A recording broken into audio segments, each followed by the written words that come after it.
কোটা নিয়ে সরকারের ফের ৩ সিদ্ধান্ত। এই কোটাকে ঘিরেই বাংলাদেশ হয়ে গেল কত কিছু। সেই কোটা নিয়েই সরকারের আবার ফের ৩ সিদ্ধান্ত। তার আগে বলে রাখি, আপনি যদি আমার চ্যানেলে নতুন হয়ে থাকুন তাহলে এরকম গুরুত্বপূর্ণ তথ্য পেতে আমার চ্যানেলটি সাবস্ক্রাইব করে রাখুন। সঠিক তথ্য পেতে সম্পূর্ণ ভিডিওটি না টেনে ভালো করে দেখুন। শিক্ষা প্রতিষ্ঠানে ভর্তি ও চাকরি প্রাপ্তির ক্ষেত্রে কোটা প্রয়োগের বিষয়ে ৩টি সিদ্ধান্ত নিয়েছে অন্তর্বর্তীকালীন সরকার। বৃহস্পতিবার অন্তর্বর্তী সরকারের উপদেষ্টা পরিষদের বৈঠকে এসব সিদ্ধান্ত নেওয়া হয়।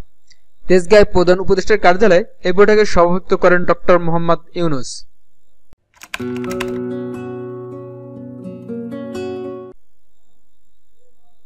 বৈঠকে 2024-25 শিক্ষাবর্ষের সরকারি ও বেসরকারি মেডিকেল কলেজ, ডেন্টাল কলেজ ও ইউনিটে মুক্তিযোদ্ধা, শহীদ মুক্তিযোদ্ধা ও বীরাঙ্গনার সন্তানদের জন্য সংরক্ষিত 5% আসনে শিক্ষার্থী ভর্তির বিষয় নিয়ে আলোচনা হয়।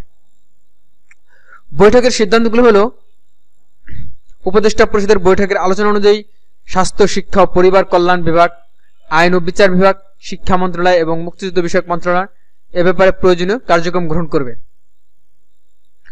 জনপ্রশাসন মন্ত্রণালয় সরকারি চাকরিতে নিয়োগের ক্ষেত্রে বর্তমান প্রেক্ষাপটে কোটা পদ্ধতি প্রয়োগের বিষয়ে মতামত বা সুপারিশ সহ সারসংক্ষেপ উপদেষ্টা পরিষদ বৈঠকে উপস্থাপন করবে। মাধ্যমিক ও উচ্চ মাধ্যমিক বিভাগ শিক্ষা প্রতিষ্ঠানে ভর্তির ক্ষেত্রে বর্তমান প্রেক্ষাপটে কোটা পদ্ধতির প্রয়োগ বিষয়ে মতামত বা সুপারিশ সহ সারসংক্ষেপ উপদেষ্টা পরিষদের বৈঠকে উপস্থাপন করবে।